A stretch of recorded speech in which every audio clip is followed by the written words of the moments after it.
हरिओम प्रिय दर्शकों, आज इस वीडियो में हम सुनेंगे भगवान सत्यनारायण की व्रत कथा। पूर्णिमा के दिन भगवान सत्यनारायण की व्रत कथा विशेष रूप से सुनी जाती है। भगवान सत्यनारायण की पूजन की जाती है। बाकी आप कभी भी भगवान सत्यनारायण की कथा को सुन सकते हैं, पूजन कर सकते हैं। ज्येष्ठ पूर्णिमा कब मनाई जाएगी इसकी वीडियो चैनल में पहले ही आ चुकी है, आप उसे विस्तार से देख सकते हैं। ज्येष्ठ पूर्णिमा क्योंकि 10 तारीख और 11 तारीख 2 दिन है, तो उदय तिथि के अनुसार यदि हम देखें तो 11 तारीख को ज्येष्ठ पूर्णिमा मनाई जाएगी।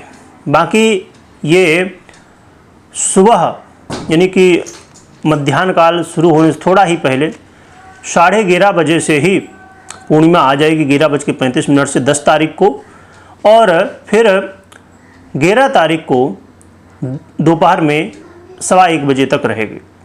तो आप 1 बजे तक कथा इत्यादि कर सकते हैं, या आप मध्याह्न के बाद थोड़ा लेट यदि करना चाहते हैं, सायंकाल करना चाहते हैं, तो आप 10 तारीख को कर सकते हैं। तो इस वीडियो में हम कथा श्रवण करेंगे। तो आइए सबसे पहले भगवान विष्णु जी का, सत्यनारायण भगवान जी का ध्यान कर लेते हैं। ओम शांताकारं भुजगशयनं पद्मनाभं सुरेशं विश्वाधारं गणसदृशं मेघवर्णं शुभांगं लक्ष्मीकान्तं कमलनयनं योगभिर्ध्यानगम्यं वंदे विष्णु भवभयहरं सर्वलोकैकनाथं। बोले विष्णु भगवान की जय, सत्यनारायण भगवान की जय, लक्ष्मी नारायण भगवान की जय।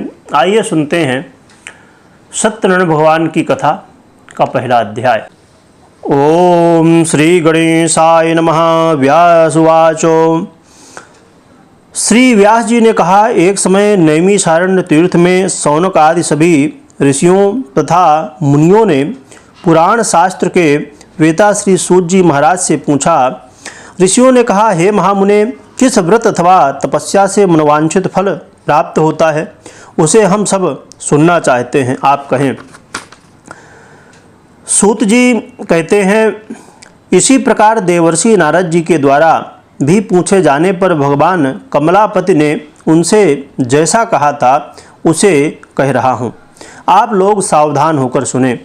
एक समय योगी नारद जी लोकों के कल्याण की कामना से विविध लोकों में भ्रमण करते हुए मृत्युलोक में आए, और यहाँ उन्होंने अपने कर्म फल के अनुसार नाना योनियों में उत्पन्न सभी प्राणियों को अनेक प्रकार के क्लेश दुख भोगते हुए देखा, तथा किस उपाय से इनके दुखों का सुनिश्चित रूप से नाश हो सकता है, ऐसा मन में विचार करके वे विष्णुलोक को गए।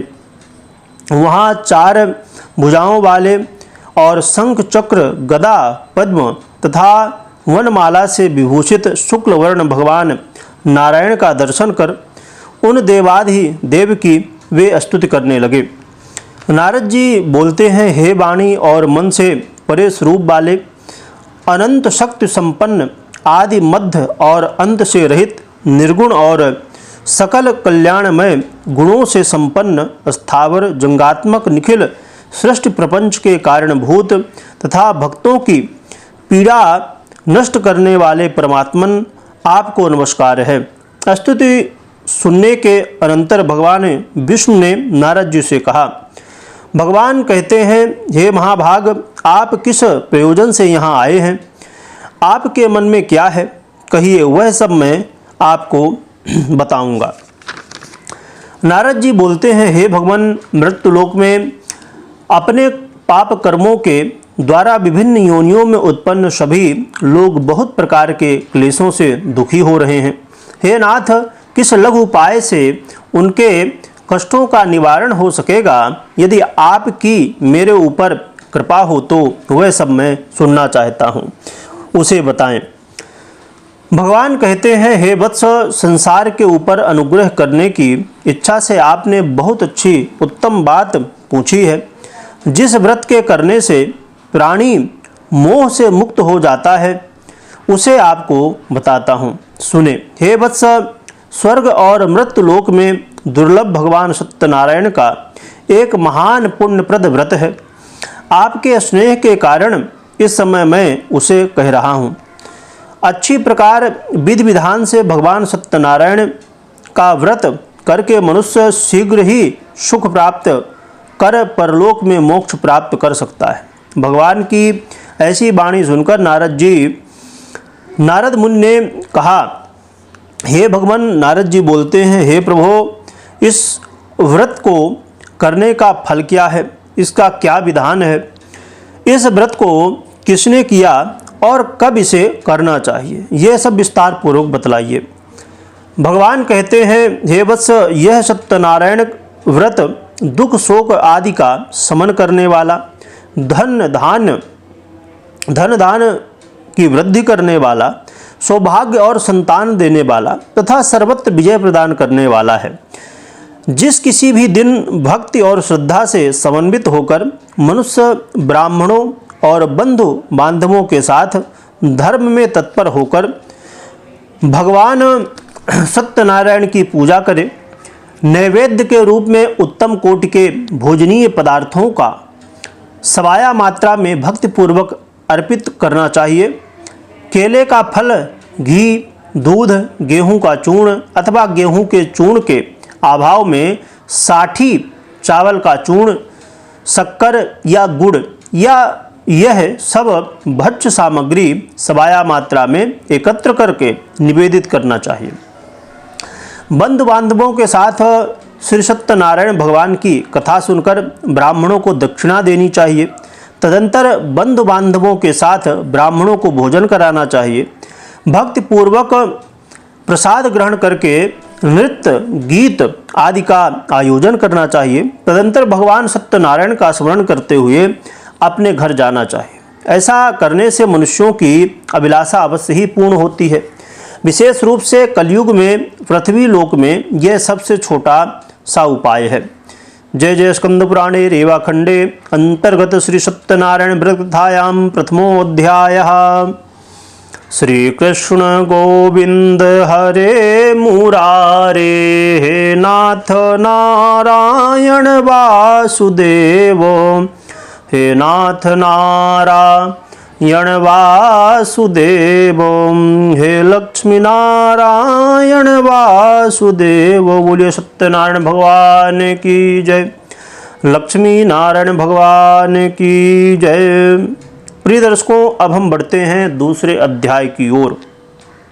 सूतवाच, श्री सूत जी बोलते हैं, हे द्विजों, अब मैं पुनः पूर्व काल में जिसने इस सत्यनारायण व्रत को किया था उसे भली भांति विस्तार पूर्वक कहूँगा।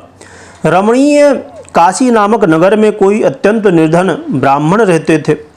भूख और प्यास से व्याकुल होकर वह प्रतिदिन पृथ्वी पर भटकते रहते थे। ब्राह्मण प्रिय भगवान ने उस दुखी ब्राह्मण को देखकर वृद्ध ब्राह्मण का रूप धारण करके उस द्विज से आदरपूर्वक पूछा, हे विप्र, प्रतिदिन अत्यंत दुखी होकर तुम किस लिए पृथ्वी पर भ्रमण करते रहते हो? हे द्विज श्रेष्ठ, यह सब बतलाओ, मैं सुनना चाहता हूँ।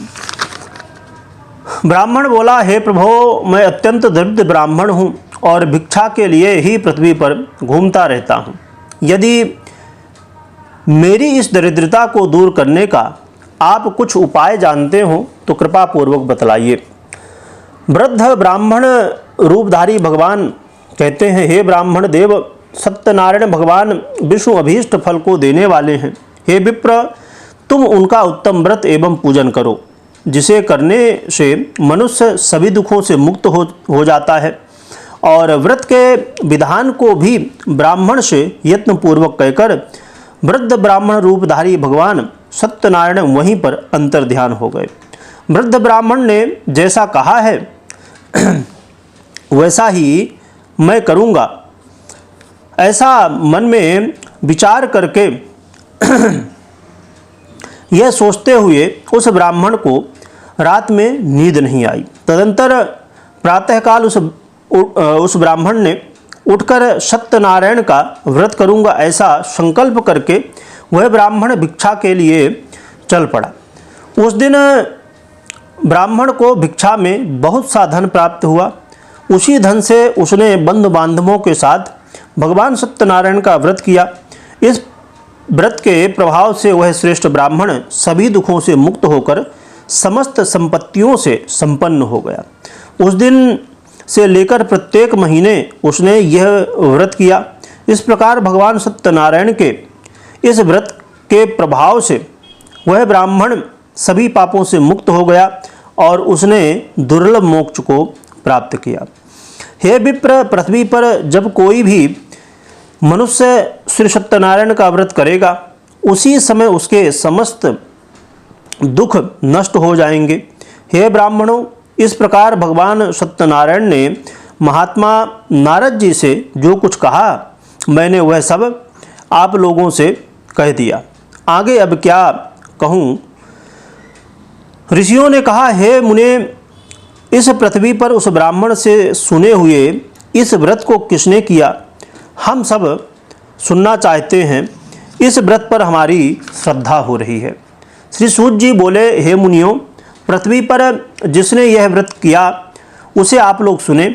एक बार वह दुष्श्रेष्ठ अपनी धन संपत्ति के अनुसार बंधु बांधवों तथा परिवारजनों के साथ यह व्रत करने के लिए उद्यत हुआ। इसी बीच एक लकड़हारा वहां पर आया और लकड़ी बाहर रखकर उस ब्राह्मण के घर गया। प्यास से व्याकुल वह उस ब्राह्मण को व्रत करता हुआ देखकर प्रणाम करके उससे बोला, हे प्रभो, आप यह क्या कर रहे हैं? इसके करने से किस फल की प्राप्ति होती है, यह विस्तार पूर्वक मुझे कहिए। यह सब महान धन धान्य विप्र कहता है कि सत्यनारायण भगवान का व्रत है जो सभी मनोरथों को प्रदान करने वाला है। उसी के प्रभाव से मुझे यह सब महान धन धान्य आदि प्राप्त हुआ है। जल पीकर तथा प्रसाद ग्रहण करके वह नगर चला गया। सत्यनारायण देव के लिए मन से ऐसा सोचने लगा कि आज लकड़ी बेचने से जो धन प्राप्त होगा उसी धन से भगवान सत्यनारायण का श्रेष्ठ व्रत करूंगा। इस प्रकार मन से चिंतन करता हुआ लकड़ी को मस्तक पर रखकर उस सुंदर नगर में गया जहां धन संपन्न लोग रहते थे। उस दिन उसने लकड़ी का दुगना मूल प्राप्त किया। तदंतर प्रसन्न हृदय होकर वह पके हुए केले का फल, शर्करा, घी, दूध और गेहूं का चूर्ण सबाया मात्रा में लेकर अपने घर गया। तत्पश्चात उसने अपने बंधु बांधवों को बुलाकर विधि विधान से भगवान सत्यनारायण का व्रत किया। उस व्रत के प्रभाव से वह धन पुत्र से संपन्न हो गया और इस लोक में अनेक सुखों का उपभोग कर अंत में सत्यपुर वैकुंठ लोक को चला गया। जय जय स्कंद पुराणे रेवाखंडे अंतर्गत श्री सत्यनारायण व्रत कथायां द्वितीयोऽध्यायः। श्री कृष्ण गोविंद हरे मुरारे, हे नाथ नारायण वासुदेव, हे नाथ नारायण वासुदेव, हे लक्ष्मी नारायण वासुदेव। बोलिए सत्यनारायण भगवान की जय। लक्ष्मी नारायण भगवान की जय। प्रिय दर्शकों, अब हम आगे बढ़ेंगे तीसरे अध्याय के लिए।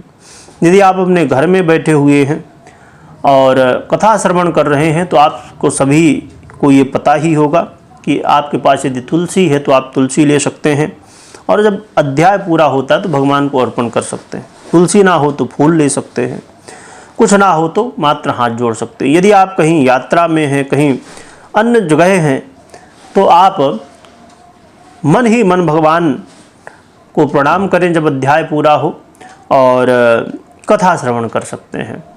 हाथ जोड़ सकते हैं आप कहीं भी हों, यात्रा में हो, जैसी स्थिति में हो, या तो मन ही मन भाव कर सकते हैं। चलिए आगे अब बढ़ते हैं तीसरे अध्याय की ओर। सूतवाच। श्री सूत जी बोले, हे श्रेष्ठ मुनियों, अब मैं पुनः आगे की कथा कहूँगा, आप लोग सुने। प्राचीन काल में उल्का मुख नामक एक राजा था। वह जितेंद्रीय, सत्यवादी तथा अत्यंत बुद्धिमान था। वह विद्वान राजा प्रतिदिन देवालय जाता और ब्राह्मणों को धन देकर संतुष्ट करता था। कमल के समान मुख वाली उसकी धर्मपत्नी शील, विनय एवं सौंदर्य आदि गुणों से संपन्न तथा पतिपरायण थी। राजा एक दिन अपनी धर्मपत्नी के साथ भद्रशिला नदी के तट पर श्री सत्यनारायण का व्रत कर रहा था। उसी समय व्यापार के लिए अनेक प्रकार की पुष्कल धनराशि से संपन्न एक साधु वणिक वहां पर आया। भद्रशिला नदी के तट पर नाव को स्थापित कर वह राजा के समीप गया और राजा को उस व्रत में दीक्षित देखकर विनयपूर्वक पूछने लगा। साधु ने कहा, हे राजन, आप भक्तियुक्त चित्त से यह क्या कर रहे हैं? कृपया वह सब बतलाइए, इस समय मैं सुनना चाहता हूँ।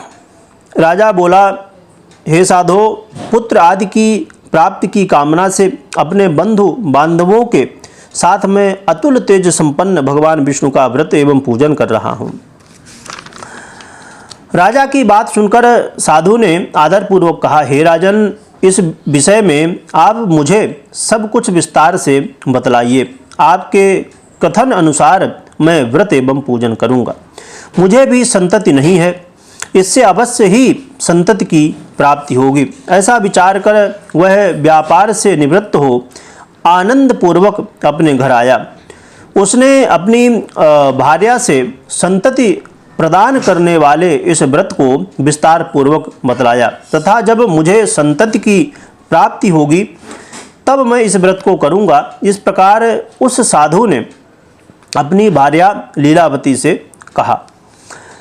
एक दिन उसकी लीलावती नाम की सती साध्वी भार्या पति के साथ आनंद चित्त से ऋतुकालीन धर्माचरण में प्रवृत्त हुई और भगवान सत्यनारायण की कृपा से उसकी वह भार्या गर्भिणी हुई। 10वें महीने में उसे कन्या रत्न की उत्पत्ति हुई और शुक्ल पक्ष के चंद्रमा के भांति दिन प्रतिदिन बढ़ने लगी। उस कन्या का कलावती यह नाम रखा गया। उसके बाद एक दिन लीलावती ने अपने स्वामी से मधुर वाणी में कहा, आप आदरपूर्वक कहा कि आप पूर्व में संकल्पित श्री सत्यनारायण भगवान का व्रत क्यों नहीं कर रहे हैं? तब साधु ने बोला, हे प्रिय, इसके विवाह के समय व्रत करूंगा। इस प्रकार अपनी पत्नी को भली भांति अस्वस्थ कर वह व्यापार करने के लिए नगर की ओर चला गया। इधर कन्या कलावती पिता के घर में बढ़ने लगी। तदंतर धर्मज्ञ साधु ने नगर में सखियों के साथ क्रीड़ा करती हुई अपनी कन्या को विवाह योग देखकर आपस में मंत्रणा करके कन्या के विवाह के लिए श्रेष्ठ वर का आवेशन करो, ऐसा दूत से कहकर शीघ्र ही उसे भेज दिया। उसकी आज्ञा प्राप्त करके दूत कांचन नामक नगर में गया और वहां से एक बणिक का पुत्र लेकर आया। उस साधु ने उस बणिक के पुत्र को सुंदर और गुणों से संपन्न देखकर अपनी जाति के लोगों तथा बंधु बांधवों के साथ संतुष्ट चित्त हो विधि विधान से वणिक पुत्र के हाथ में कन्या का दान कर दिया। उस समय वह साधु वणिक दुर्भाग्यवश भगवान का वह उत्तम व्रत करना भूल गया। पूर्व संकल्प के अनुसार विवाह के समय में व्रत ना करने के कारण भगवान उस पर रुष्ट हो गए। कुछ समय के पश्चात अपने व्यापार कर्म में कुशल वह साधु वणिक काल की प्रेरणा से अपने दामाद के साथ व्यापार करने के लिए समुद्र के समीप स्थित रत्नपुर नामक सुंदर नगर में गया और अपने श्री संपन्न दामाद के साथ वहां व्यापार करने लगा। तदंतर वे दोनों राजा चंद्रकेतु के रमणीय उस नगर में गए।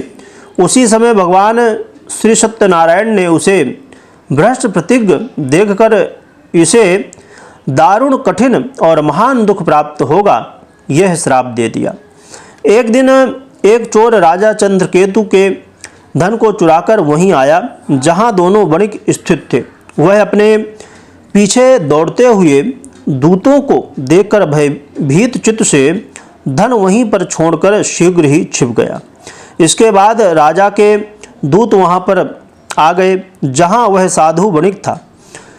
वह राजा के धन को देखकर वे दूत उन दोनों को वणिक पुत्रों को बांधकर ले आए और हर्षपूर्वक दौड़ते हुए राजा से बोले, हे प्रभु, हम 2 चोर पकड़कर लाए हैं, इन्हें देखकर आप आज्ञा दें। राजा की आज्ञा से दोनों शीघ्र ही दृढ़तापूर्वक बांधकर बिना विचार किए महान कारागार में डाल दिए गए।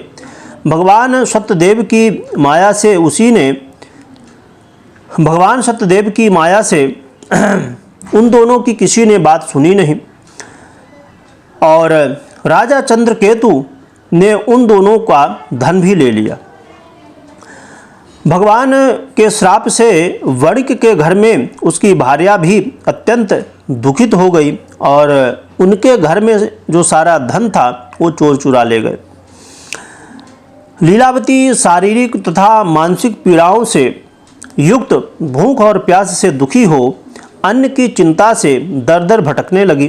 कलावती कन्या भी भोजन के लिए इधर उधर प्रतिदिन घूमने लगी। एक दिन क्षुधा से पीड़ित हो वह कलावती एक ब्राह्मण के घर गई और वहां जाकर उसने श्री सत्यनारायण के व्रत पूजन को देखा। वहां बैठकर उसने कथा सुनी और वरदान मांगा। तदंतर प्रसाद ग्रहण करके वह कुछ रात होने पर घर आई। माता लीलावती ने कलावती कन्या से प्रेम पूर्वक पूछा, पुत्री, रात में तू कहाँ रुक गई थी? तुम्हारे मन में क्या है? कलावती कन्या ने तुरंत माता से कहा, माँ, मैंने एक ब्राह्मण के घर में मनोरथ प्रदान करने वाला व्रत देखा है। कन्या की उस बात को सुनकर वह वणिक की भार्या व्रत करने के लिए उद्यत हुई और प्रसन्न मन से उस साध्वी ने बंधु बांधवों के साथ भगवान श्री सत्यनारायण का व्रत किया तथा इस प्रकार प्रार्थना की, हे भगवान, आप हमारे पति एवं जामाता के अपराध को क्षमा करें। वे दोनों अपने घर शीघ्र आ जाएं। इस व्रत से भगवान सत्यनारायण पुनः संतुष्ट हो गए और उन्होंने नृपश्रेष्ठ चंद्रकेतु को स्वप्न में दिखाया और स्वप्न में कहा, हे नृपश्रेष्ठ, प्रातःकाल दोनों वणिकों को छोड़ दो और वह सारा धन जो तुमने लिया है वे भी दे दो, अन्यथा राज्य, धन, पुत्र एवं संपूर्ण राज्य को तुम्हारे मैं सर्वनाश कर दूंगा। राजा से स्वप्न में ऐसा कहकर भगवान वहीं पर अंतर्ध्यान हो गए। इसके अनंतर प्रातःकाल राजा ने अपने सभासदों के साथ सभा के मध्य में बैठकर अपना स्वप्न लोगों को बतलाया और कहा, दोनों बंदी वणिक पुत्रों को शीघ्र ही मुक्त कर दो। राजा की ऐसी बात सुनकर वे राजपुरुष दोनों महाजनों को बंधन मुक्त करके राजा के सामने लाकर विनय पूर्वक बोले, हे महाराज, बेड़ी बंधन से मुक्त करके दोनों वणिक पुत्र लाए गए हैं। इसके बाद दोनों महाराज वणिक पुत्र नृपश्रेष्ठ चंद्रकेतु को प्रणाम करके अपने पूर्व वृत्तांत का स्मरण करते हुए भय विह्वल हो गए और कुछ बोल ना सके। राजा ने वणिक पुत्रों को देखकर आदर पूर्वक कहा, आप लोगों को प्रारब्धवश यह महान दुख प्राप्त हुआ है, इस समय अब कोई भी भय नहीं है। ऐसा कहकर उनकी बेड़ी खुलवाकर क्षौर कर्म आदि कराया। राजा ने वस्त्र अलंकार देकर उन दोनों वणिक पुत्रों को संतुष्ट किया तथा सामने बुलाकर वाणी द्वारा अत्यधिक आनंदित किया। पहले जो धन लिया था उसे दूना करके तदंतर राजा ने दे दिया और कहा, हे साधो, अब आप लोग घर को जाएं। राजा को प्रणाम करके आप की कृपा से हम जा रहे हैं, ऐसा कहकर उन दोनों महावैश्यों ने अपने घर की ओर प्रस्थान किया। जय जय स्कंद पुराणे रेवाखंडे अंतर्गत श्री सत्यनारायण व्रत कथायाम तृतीयो अध्यायः। श्री कृष्ण गोविंद हरे मुरारे, हे नाथ नारायण वासुदेव, हे नाथ नारायण वासुदेव, हे लक्ष्मी नारायण वासुदेव। बोलिए सत्यनारायण भगवान की जय, लक्ष्मी नारायण भगवान की जय। प्रिय दर्शकों, अब तीसरा अध्याय पूरा हुआ। अब हम चौथे अध्याय की ओर आगे बढ़ेंगे। सूतवाच, श्री सूत जी बोले, हे साधु वणिक ने मंगलाचरण कर और ब्राह्मणों को धन देकर अपने नगर के लिए चल पड़ा। साधु के कुछ दूर जाने पर भगवान सत्यनारायण की जिज्ञासा हुई और साधु से कहा कि हे साधो, तुम्हारी नाव में क्या भरा हुआ है? तब धन के मद में चूर दोनों महावैश्यों ने अवहेलना पूर्वक हंसते हुए कहा, हे दंडिन, क्यों पूछ रहे हो? क्या कुछ द्रव्य लेने की इच्छा है? हमारी नाव में तो लता और पत्ते आदि भरे हैं। ऐसी निष्ठुर वाणी सुनकर तुम्हारी बात सत्य हो जाए, ऐसा कहकर दंडी सन्यासी का रूप धारण किए हुए भगवान ने कुछ दूर जाकर समुद्र के समीप बैठ गए। दंडी के चले जाने पर नित्य क्रिया करने के पश्चात उतराई हुई जल में उठी हुई नाव को देखकर साधु वणिक अत्यंत आश्चर्य में पड़ गया और नाव में लता और पत्ते आदि को देखकर मूर्छित हो पृथ्वी पर गिर पड़ा। सचेत होने पर वणिक पुत्र अत्यंत चिंतित हो गया। तब उसके दामाद ने इस प्रकार कहा, आप शोक क्यों करते हैं? दंडी ने श्राप दिया है, वही चाहे तो सब कुछ कर सकते हैं, इसमें कोई भी संशय नहीं है। अतः उन्हीं के शरण में हमें जाना चाहिए, वहीं हमारी मन की इच्छा पूर्ण होगी। दामाद की बात सुनकर वह साधु वणिक उनके पास गया और दंडी को देखकर उसने भक्ति पूर्वक उन्हें प्रणाम किया और तथा आदर पूर्वक कहने लगा, आपके सम्मुख मैंने जो कुछ कहा था वह असत्य है, आप मेरे उस अपराध को क्षमा करें। ऐसा कहकर बारंबार भगवान को प्रणाम कर वह महान शोक से आकुल हो गया। दंडी ने उसे रोता हुआ देखकर कहा, हे मूर्ख, रो मत, मेरी बात सुनो। मेरी पूजा से उदासीन होने के कारण ही बार बार तुम्हारी ऐसी दशा हुई है, तुम्हें बारंबार दुख प्राप्त हुआ है। भगवान की ऐसी वाणी सुनकर वह उनकी स्तुति करने लगा। साधु ने कहा, हे प्रभो, यह आश्चर्य की बात है कि आपकी माया से मोहित होने के कारण ब्रह्मा आदि देवता भी आपके गुणों और रूप को यथावत रूप से नहीं जान पाते। फिर मैं मूर्ख आपकी माया से मोहित होने के कारण कैसे जान सकता हूँ? आप प्रसन्न हो, मैं अपनी धन संपत्ति के अनुसार आपकी पूजा करूँगा। मैं आपकी शरण में आया हूँ, मेरी और मेरे धन की रक्षा करें। ऐसी भक्ति युक्त वाणी सुनकर भगवान जनार्दन पुनः संतुष्ट हो गए। भगवान हरि उसे अभीष्ट वर प्रदान करके वहीं पर अंतर ध्यान हो गए। उसके बाद वह साधु अपनी नौका में चढ़ कर और देखा कि धन धान्य से परिपूर्ण हमारी नाव है। तो ऐसा देखकर भगवान सत्यदेव की कृपा से हमारा मनोरथ सफल हो गया है, ऐसा कहकर सुजनों के साथ उसने भगवान की विधि विधान से पूजा की। भगवान सत्यनारायण की कृपा से वह आनंद से परिपूर्ण हो गया और नाव को यत्न पूर्वक संभालकर उसने अपने देश के लिए प्रस्थान किया। साधु वणिक ने अपने दामाद से कहा, वह देखो, मेरी रत्नपुरी नगरी दिखाई दे रही है।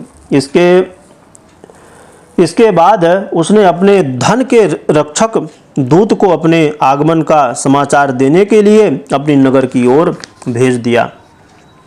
तत्पश्चात उस दूत ने नगर में जाकर साधु की भार्या को देख हाथ जोड़कर प्रणाम किया तथा उसके लिए अभीष्ट बात कही। सेठ जी अपने दामाद तथा बंधु वर्गों के साथ बहुत सारे धन धान्य से संपन्न होकर नगर के निकट पधार गए हैं।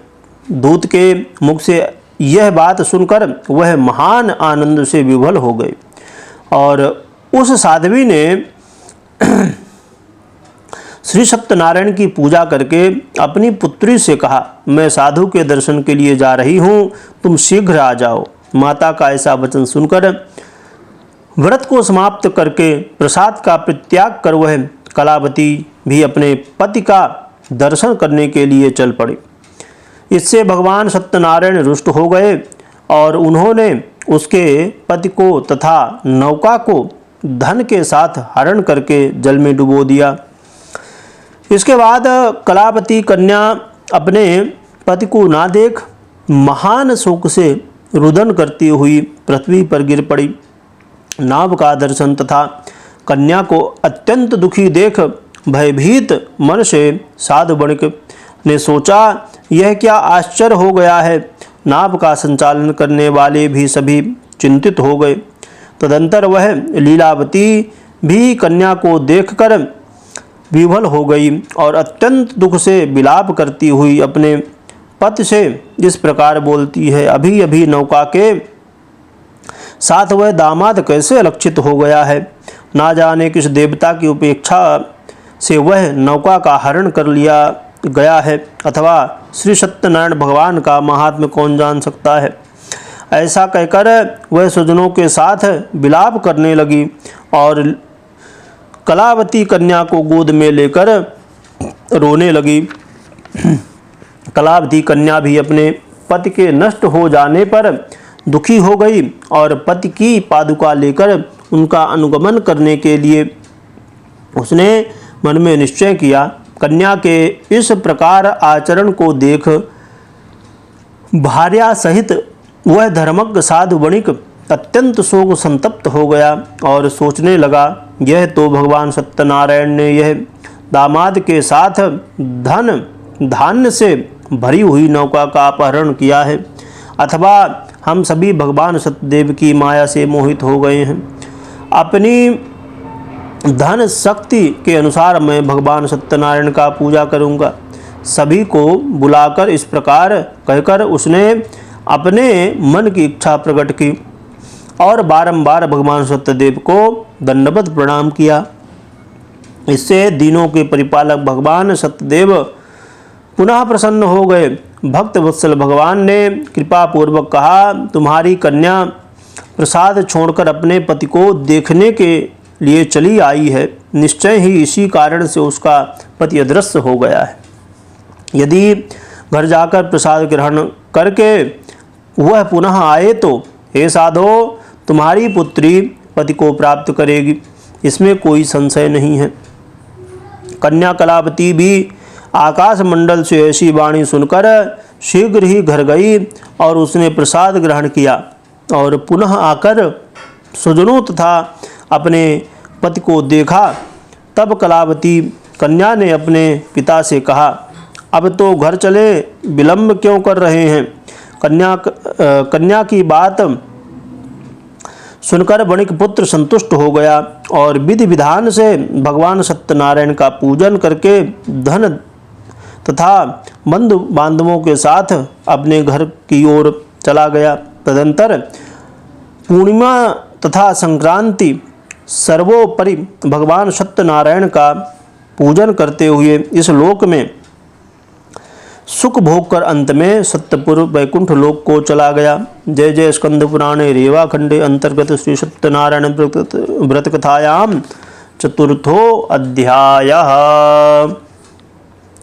श्री कृष्ण गोविंद हरे मुरारे, हे नाथ नारायण वासुदेव, हे नाथ नारायण वासुदेव, हे लक्ष्मी नारायण वासुदेव। बोलिए सत्यनारायण भगवान की जय, लक्ष्मी नारायण भगवान की जय।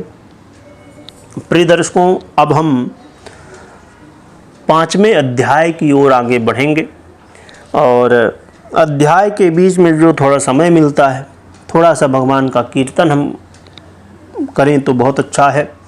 और साथ में जब कीर्तन हो तो ताली बजाना चाहिए, यदि संभव हो आपके लिए। यदि आप यात्रा में हो तो मन ही मन भगवान का ध्यान करें और स्मरण करें। चलिए अब हम आगे बढ़ते हैं 5वें अध्याय की ओर। सूतवाच, श्री सूत जी बोले, हे श्रेष्ठ मुनियों, अब इसके बाद मैं दूसरी कथा कहूँगा, आप लोग सुने। अपनी प्रजा का पालन करने में तत्पर तुंगध्वज नामक एक राजा था। उसने सत्यदेव के प्रसाद का परित्याग करके दुख प्राप्त किया। एक बार वह वन में जाकर वहाँ बहुत से पशुओं को मारकर वट वृक्ष के नीचे आया। वहाँ उसने देखा कि गोपगण बंधु बांधवों के साथ संतुष्ट होकर भक्तिपूर्वक भगवान सत्यदेव की पूजा कर रहे हैं। राजा यह देखकर भी अहंकारवश ना तो वहाँ गया और ना उसने भगवान सत्यनारायण को प्रणाम किया। इसके बाद सभी गोपगण भगवान का प्रसाद राजा के समीप रखकर वहाँ से लौट आए और इच्छानुसार उन सभी ने भगवान का प्रसाद ग्रहण किया। इधर राजा को प्रसाद का परित्याग करने से बहुत दुख प्राप्त हुआ। उसका संपूर्ण धन धान्य एवं सभी 100 पुत्र नष्ट हो गए। राजा ने मन में ऐसा निश्चय किया कि अवश्य ही भगवान सत्यनारायण ने हमारा नाश कर दिया है, इसीलिए मुझे वहीं जाना चाहिए। वहाँ जहाँ सत्यनारायण भगवान का पूजन हो रहा था, ऐसा मन में निश्चय करके वह राजा गोपगणों के समीप गया और उसने गोपगणों के साथ भक्ति श्रद्धा से युक्त होकर विधिपूर्वक भगवान सत्यदेव की पूजा की। भगवान सत्यदेव की कृपा से वह पुनः धन और पुत्रों से संपन्न हो गया तथा इस लोक में सभी सुखों का उपभोग कर अंत में सत्यपुर वैकुंठ लोक को प्राप्त किया। श्री सूत जी कहते हैं, जो व्यक्ति इस परम दुर्लभ सत्यनारायण के व्रत को करता है और पुण्यमयी तथा फल प्रदायिनी भगवान की कथा को भक्तियुक्त होकर सुनता है, उसे भगवान सत्यनारायण की कृपा से धन धान्य आदि की प्राप्ति होती है। दरिद्र धनवान हो जाता है, बंधन में पड़ा हुआ बंधन से मुक्त हो जाता है, डरा हुआ व्यक्ति भय से मुक्त हो जाता है। यह सत्य बात है, इसमें कोई भी संशय नहीं है। इस लोक में वह सभी ईप्सित फलों को भोग कर प्राप्त करके अंत में सत्यपुर वैकुंठ लोक को जाता है। हे ब्राह्मणों, इस प्रकार मैंने आप लोगों से भगवान सत्यनारायण के व्रत को कहा, जिसे करके मनुष्य सभी दुखों से मुक्त हो जाता है। कलयुग में तो भगवान सत्यदेव की पूजा विशेष फल प्रदान करने वाली है। भगवान विष्णु को ही कुछ लोग काल, कुछ लोग सत्य, कोई ईश और कोई सत्यदेव तथा दूसरे लोग सत्यनारायण नाम से कहेंगे। अनेक रूप धारण कर भगवान सत्यनारायण ही सभी का मनोरथ सिद्ध करते हैं। कलयुग में सनातन भगवान विष्णु ही सत्यनारायण की रूप धारण कर सभी का मनोरथ सिद्ध करेंगे। भगवान जो व्यक्ति भगवान सत्यनारायण की इस कथा को श्रवण करेगा, उसके सभी मनोरथ सिद्ध होंगे। भगवान सत्यनारायण की कृपा से उसके सभी पाप नष्ट हो जाते हैं। और हे मुनीश्वरों, पूर्व काल में जिन लोगों ने भगवान सत्यनारायण का व्रत किया था, उसके अगले जन्म का वृत्तांत मैं आप लोगों को सुनाता हूँ। महाप्रज्ञा संपन्न सतानंद नामक ब्राह्मण दूसरे जन्म में सुदामा नामक ब्राह्मण हुए और उस जन्म में भगवान श्री कृष्ण का ध्यान करके उन्होंने मोक्ष प्राप्त किया। लकड़हारा भिल्ल गुहों का राजा हुआ और अगले जन्म में उसने भगवान श्री राम की सेवा करके मोक्ष को प्राप्त किया। महाराजा उल्कामुख दूसरे जन्म में राजा दशरथ हुए, जिन्होंने श्री रंगनाथ की पूजा करके अंत में वैकुंठ लोक को प्राप्त किया। इसी प्रकार धार्मिक और सत्यव्रती साधु